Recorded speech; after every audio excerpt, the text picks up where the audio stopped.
آج کل جو ظلم ہو رہا ہے، جس طرح کا ظلم تحریک انصاف کے لیڈرشپ کارکنوں پہ اور جو بھی سپورٹرز ہیں، ووٹرز ہیں، یا جس نے کوئی میڈیا کے اوپر بھی کوئی حمایت کر دی تحریک انصاف کے لیے، یہ جس طرح کا ظلم کیا جا رہا ہے،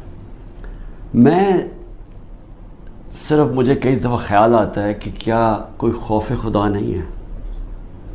یہ کوئی بڑی مارکا تو نہیں ہے کہ ایک کا پوری اسٹیٹ اپریٹس سیکیورٹی فورسز کو استعمال کرتے ہوئے نہتے لوگوں کے اوپر اس طرح کا ان کے گھر توڑ کے اندر گھسو، ان کی عورتوں کی بے حرمتی کرو، وہاں سے لوگ بچے اٹھا کے لے جاؤ،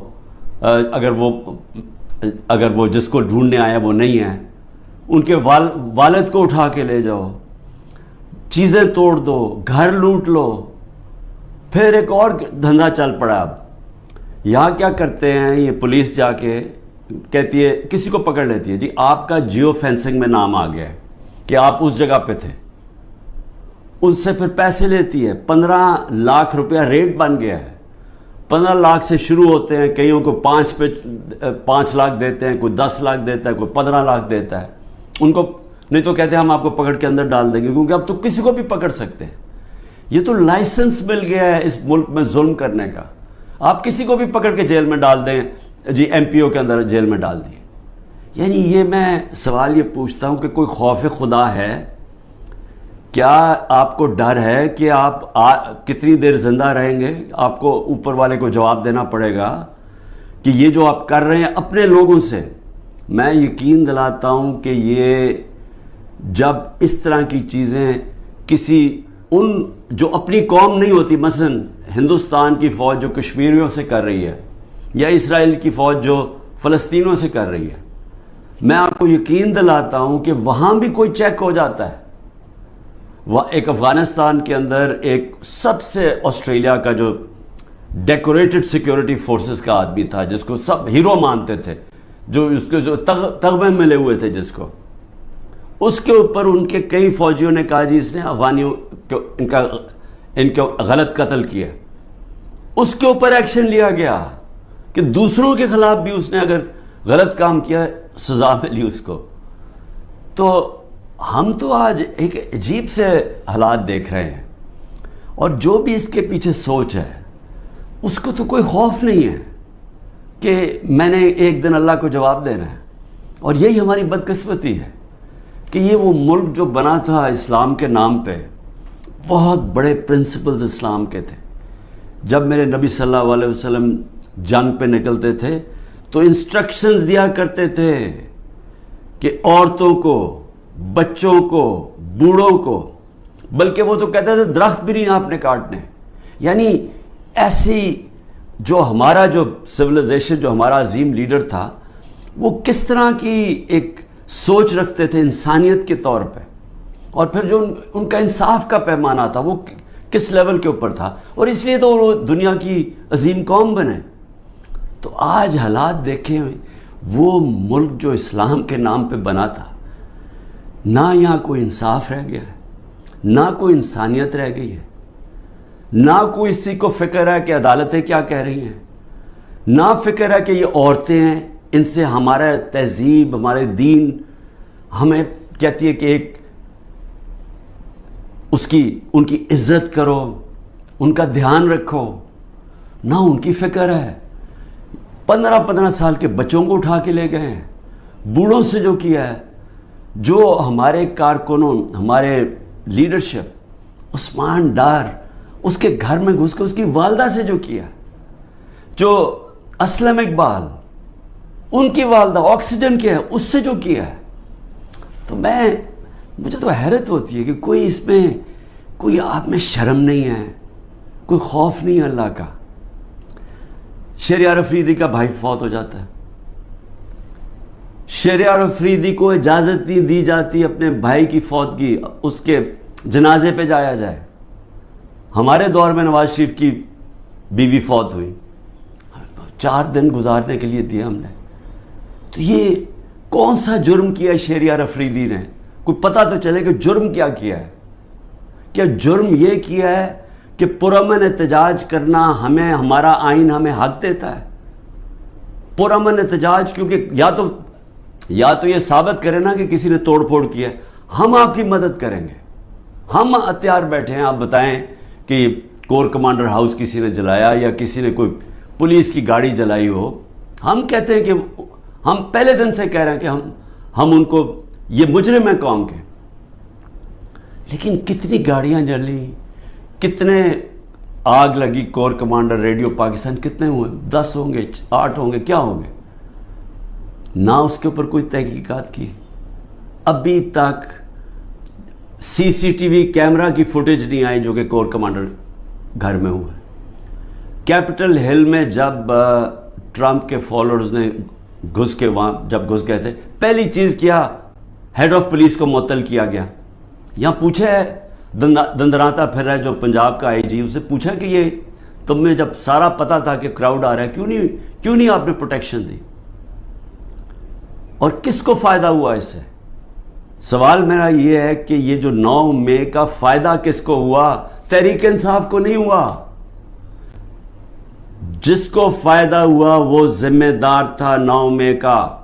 اور میں آپ کو آج لکھ کے دیتا ہوں کہ جس دن ایک انڈیپینڈنٹ اس کے اوپر انویسٹیگیشن ہوگی, یہ ثابت ہوگا کہ یہ کیا گیا تھا, پری پلان تھا. یہ کیسے ہو سکتا ہے 48 گھنٹے میں 10,000 لوگوں کو پکڑ لیا جا کے پی ٹی آئی کے؟ یہ کیسے ہو سکتا ہے؟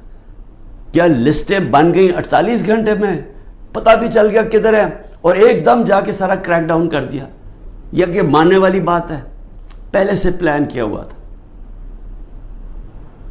اور میں شہریار افریدی کا پھر کہوں کہ ایک تو اس کو چکی میں رکھا ہوا ہے جدھر قاتلوں کو رکھتے ہیں, اس کے بعد جب اس کو وہاں جانے نہیں دیا, وہاں جا کے اس کے رشتہ داروں کو اٹھا لیا, جنازے سے اس کے رشتہ داروں کو اٹھا کے جیل میں ڈال دیا. ابھی بھی لوگوں کو پکڑ پکڑ کے جیل میں ڈال رہے ہیں. اور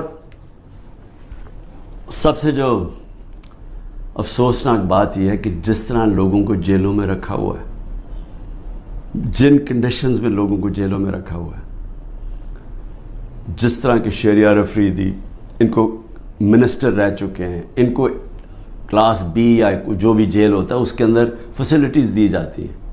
ذرا دیکھیے نواز شریف وغیرہ اور یہ مریم یہ کیسے رہتے تھے جیلوں میں, شہباز شریف کیسے رہتا تھا. اربوں روپے کی چوری کی ہوئی ہے انہوں نے, کنوکٹ ہو گئے ہیں. پینما کے اندر انکشاف ہوا کہ یہ مہنگے ان کے اربوں روپے کی اپارٹمنٹس, یہ یہاں سے پیسہ چوری ہو کے گیا کیونکہ ان کے پاس تو کوئی منی ٹریل نہیں تھی. تو رہن سہن ان کا دیکھیں, ان کی کیا غلطی ہے؟ کیا یہ غلطی ہے کہ کہیں تحریک انصاف اقتدار میں نہ آ جائے اس لیے اس کو کرش کریں؟ جو بھی تحریک انصاف میں اس کو کرش کیا جائے. اور جو ہمارے لوگ سینئر لوگ کے ڈاکٹر یاسمین 75 سال کی ہیں, ان سے ابھی اس گرمی کے اندر جیل میں رکھا ہوا ہے. واضح کہہ رہی ہیں کہ اندر نہ جاؤ, ان کی ویڈیو میں بیٹھی کہہ رہی ہیں کہ ایک کور کمانڈر گھر میں نہ جاؤ, ان کو جیل میں رکھا ہوا ہے. میاں محمود, اس کو تشدد کیا اس کے اوپر, اس نے عدالت میں جا کے کہا کہ مجھے نامعلوم افراد نے میرے اوپر تشدد کیا. اعجاز چودھری, اس کے اوپر تشدد کیا.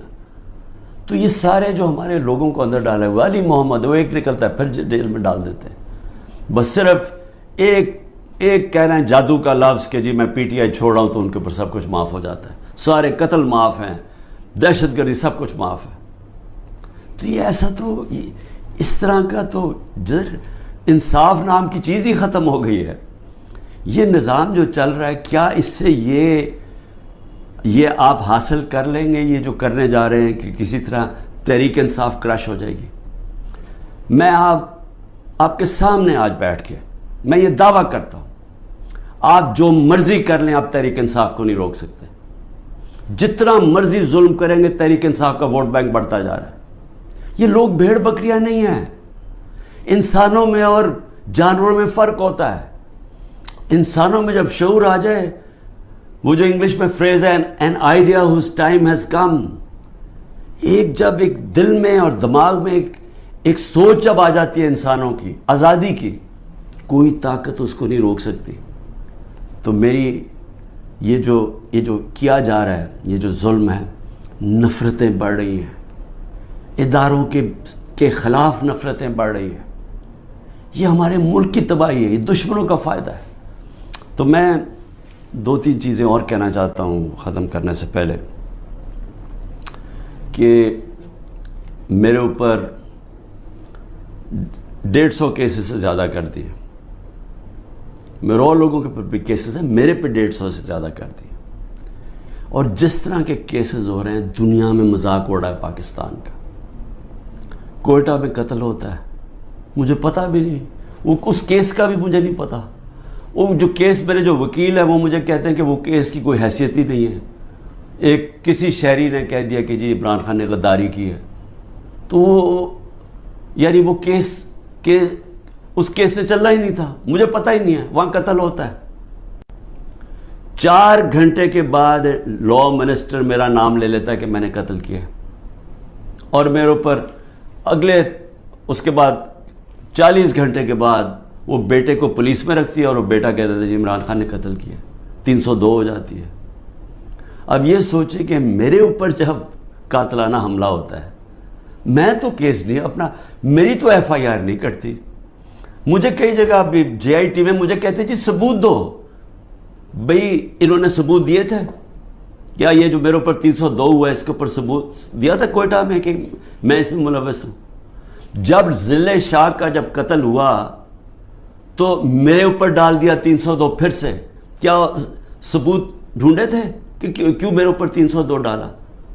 اور اس کے بعد جب پتہ چلا اس کے اوپر تشدد ہوا ہے ضلع شاہ کے اوپر، جب 26 جگہ اس کے اوپر تشدد پوسٹ مارٹم میں نظر آیا، تو پھر چینج کر کے کہتے نہیں جی عمران خان کو انفارمیشن پتہ تھی، وہ کوئی اور کیس میرے اوپر اس کا ضلع شاہ کا ڈال دیا۔ تو اس کا جو کیس ہے یہ جو کوئٹہ میں، اور مجھے افسوس ہے کہ ایک وکیل قتل ہوا، لیکن وہ کیس کے اندر وہ بیٹے نے پھر دوسری گواہی دے دی ہے کہ وہ اس نے کوئی نام بھی دے دیا کہ وہ لوگ جو ہیں جو وہ سمجھتا ہے سپلیمنٹری میں کہ انہوں نے قتل کیا ہوگا۔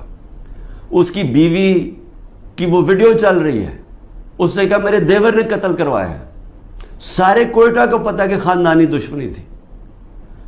اور پھر یہ بھی سن لیں، کہا جی میری بہن نے 6 ارب روپے کی زمین خریدی ہے، اور وہ تحریک انصاف کے جب میں پرائم منسٹر تھا اور بزدار چیف منسٹر تھا، ڈیٹ ڈالی نومبر یا 20 تاریخ کی، جی وہ زمین انہوں نے خریدی ہے۔ اور یہ جو چٹھا جس کو خاص لے کے آئے ہیں، یہ انکاؤنٹر اسپیشلسٹ تھا، شہباز شریف کے حکم کے اوپر یہ لوگوں کو قتل کرتا تھا، اس کی یہ ریپوٹیشن ہے۔ شہباز شریف ہر مجرم ٹائپ لوگوں کو اپنے ساتھ رکھتا ہے، کیونکہ جو مجرم ہیں وہ پھر جو یہ کہتا کرتے ہیں، کیونکہ ان کو پتہ ہے کہ اس کے بغیر ان کو کوئی پوزیشن نہیں ملی، تو اس کو لے کے آیا اینٹی کرپشن میں۔ اب وہ کیس کیا بناتا ہے کہ جب عمران خان وزیر اعظم تھا تو میری بہن نے 6 ارب روپے کی زمین خریدی، اور وہ کوئی زبردستی لوگوں سے خریدی، یا وہ کوئی گورنمنٹ کی زمین تھی۔ اب یہ سنیں، نقل میں بھی عقل چاہیے۔ وہ جو میری بہن نے چیکس دیے تھے، یعنی وہ چیک کیش پیمنٹ نہیں کی تھی، وہ بینک کے ذریعے چیک دیے تھے، بینک ڈرافٹ تھی، اور وہ سارا ریکارڈ بینکس میں اویلیبل ہے۔ ان کے پاس ثبوت ہے کہ انہوں نے کب دیا تھا۔ چیک کب دیے تھے؟ چیک دیے تھے مئی اور جون 2022 میں، جب میری حکومت نہیں تھی، حمزہ شریف کی حکومت تھی۔ انہوں نے پٹواریوں سے تو چینج کروا دیا، لیکن اب وہ بینک ریکارڈ کیسے چینج ہوگا؟ پٹواریوں سے تو کہا نومبر میں چینج کروا کے، کیونکہ یہ شریف خاندان نے تو ساری زندگی 2 نمبری کی ہے، ان سے ایمانداری سے کوئی چیز ہوئی نہیں آج تک۔ تو لیکن ہیں کیونکہ ڈفر ہیں، انہوں نے یہ نہیں ریلائز کیا کہ چلیں وہ تو آپ نے پٹواری سے چینج کروا دیا نومبر کا، لیکن جو چیک ہے وہ جو بینک کے اندر جو جب چیک سے پیمنٹ ہوتی ہے وہ تو آ گئی مئی اور جون 2022 کی۔ اس کے اوپر بھی کیس کروں گا میں۔ یہ جو کرپٹ آدمی یہ لے کے آئے ہیں، یہ جو انکاؤنٹر اسپیشلسٹ چٹھا، میری بہن بھی کرے گی، لیکن میں صرف پبلک کے سامنے کہنا چاہتا ہوں کہ کتنے نیچے گر چکے ہیں کہ کسی نہ کسی طرح عمران خان کو کسی کیس میں پکڑ کے جیل میں ڈال دیں. یہ جو ملٹری کورٹس کھولے ہیں اس کا بھی صرف ایک ہی مقصد ہے کہ کیونکہ عام ان عدالتوں میں کسی بھی عدالتوں کے اندر کوئی بھی کیس نہیں کھڑا ہوتا کیونکہ وہ کیس ہے ہی کچھ نہیں, بوگس کیسز ہیں. اب یہ فوجی عدالتوں کے ذریعے عمران خان کو سزا دلوائیں گے. کیا ہوگا اس سے؟ میں تو تیار ہوں, میں تو ہر چیز کے لیے تیار بیٹھا ہوں, ہر جگہ ہر دوسرے دن عدالتوں میں پھر رہا ہوں, جا رہا ہوں. کوئی یہ نہ مجھے کہے کہ میں یہ جو ان 2 بڑے ڈاکوؤں کی طرح دم دبا کے باہر بھاگ جاؤں کیونکہ ان کو کرپشن اتنی انہوں نے کی ہوئی. ہمیشہ یہ باہر بھاگ جاتے ہیں, وہاں سے پھر NRO لے کے ڈیل کر کے پھر واپس آ جاتے ہیں. میں یہی ساری کیسز لڑوں گا اور میں ملٹری کورٹ میں بھی لے کے جائیں وہاں بھی کیس لڑوں گا. لیکن یہ یاد رکھیں کہ مجھے ایک آدمی کو باہر رکھنے کے لیے جو آپ نقصان پہنچا رہے ہیں پاکستان کو, سارے پاکستان کی عدلیہ کے نظام کو, جو پاکستان کی ڈیموکریسی ہے, جو پاکستان کے ادارے تباہ کیے جا رہے ہیں, یہ جو جھوٹے کیسز بنائے رہے جا رہے ہیں. سوچیں کہ یہ جب آپ پولیس کو اس طرح کام کروائیں گے پولیس سے تو وہ اپنے بھی کام کریں گے. جس طرح میں نے ابھی کہا کہ ہر جگہ پیسہ بنا رہے ہیں آپ کہ جی جیو فینسنگ میں آپ کا نام آ گیا, اتنے پیسے دے جی, نہیں تو ہم وہ جو 3 MP اس کے اندر پکڑ کے آپ کو جیل میں ڈال دیں گے. تو سارے ادارے, سارا ملک کا نظام تباہ کیا جا رہا ہے. معاشی حالات وہ دیکھ لیں, ملک معاشی طور پہ بیٹھ چکا ہے, آگے کوئی امید بھی نہیں نظر آ رہی. یہ جو بجٹ پیش کیا دنیا مذاق اڑا رہی ہے, پیسہ کدھر سے آئے گا ان کو یہ نہیں پتا. اور صرف جب ایک obsession ہو کہ صرف ایک آدمی نے نہیں آنا اور کوئی فکر نہیں ہے کہ ملک کے سارے ادارے تباہ ہو, اخلاقیات تباہ ہو, ہمارا جو پولیس کا نظام تباہ ہو, اور صرف کوئی بھی تحریک انصاف کا بس یہ کہہ دے لیڈر کہ میں جی پارٹی چھوڑ رہا ہوں, تو اس کے اوپر قتل بھی معاف ہو جاتا ہے, سارے کیسز معاف ہو جاتے ہیں. کیا اس طرح کوئی ملک چل سکتا ہے؟ کیا ایسے ملکوں کو بنانا ریپبلک نہیں کہتے ہیں؟ میں اس لیے آخر میں کہتا ہوں, اب دیکھیں, میں اس لیے بات چیت کی بات کر رہا ہوں, اپنے ملک کا مجھے فکر پڑی ہوئی ہے. یہ ملک ادھر جا رہا ہے جدھر کوئی سنبھال نہیں سکے گا. میں اس لیے یہ کہہ رہا ہوں کہ ابھی بھی ٹائم ہے بات چیت کرنے کا, اور بات چیت کرنے کا یہ PDM کے لوگوں سے کوئی فائدہ نہیں ہے کیونکہ ان کے ہاتھ میں کچھ نہیں ہے. یہ تو ڈرے ہوئے ہیں کہ سارا وقت جی عمران خان کو ملٹری کورٹ میں. سوچیں کہ ڈیموکریٹس بھی کہتے ہیں کہ جی کسی کو ملٹری کورٹ میں ٹرائی کریں کیونکہ اتنے ڈرے ہوئے ہیں الیکشن سے, ان کو پتہ ہے الیکشن میں ان سے کیا ہونا ہے. تو میں صرف اسٹیبلشمنٹ آرمی چیف سے بات کرنا چاہتا ہوں کہ ابھی بھی ٹائم ہے, یہ کورس کریکشن کریں. یہ ملک جس طرف جا رہا ہے یہ آپ بھی نہیں, کوئی نہیں کنٹرول کر سکے گا. یہ غلط فہمی ہے کسی کو کہ ایک اسٹیبلشمنٹ ملک کو اکٹھا رکھ سکتی, نہیں رکھ سکتی. ملک کو ایک ڈیموکریٹک پارٹی جس پبلک کے اندر روٹس ہوں وہی ملک کو اکٹھا رکھ سکتی ہے, اور پھر ہاں دشمنوں سے پروٹیکٹ کر سکتی ہے ہماری پاکستان کی فوج. لیکن اس طرف جدھر ہم جا رہے ہیں مجھے افسوس سے کہنا پڑتا ہے کہ ہم ایک بالکل اندھیرے میں جا رہے ہیں. اور میں پھر سے آج صرف اس لیے کہہ رہا ہوں, کوئی مجھے کسی سے کسی چیز کی ضرورت نہیں ہے, وہ کسی سے کوئی مدد نہیں مانگ رہا. میں کوئی نہیں کہہ رہا میرے کیسز ختم کر دو, میں سارے کیسز اٹینڈ کروں گا. میں صرف یہ کہہ رہا ہوں کہ پاکستان کو بچائیں. یہ ملک جس طرف جا رہا ہے, یہ جس طرف یہ لے کے جا رہے ہیں, اور جو آگے پلان بنا ہوا ہے کہ اور بھی پارٹیز کھچڑی بنا کے اور چھوٹی چھوٹی پارٹیز کے اندر بندر بانٹ ہو جائے اور اس سے کوئی چینج آ جائے گا ملک میں, اس سے اور تباہی آئے گی آگے. پاکستان پائندہ باد.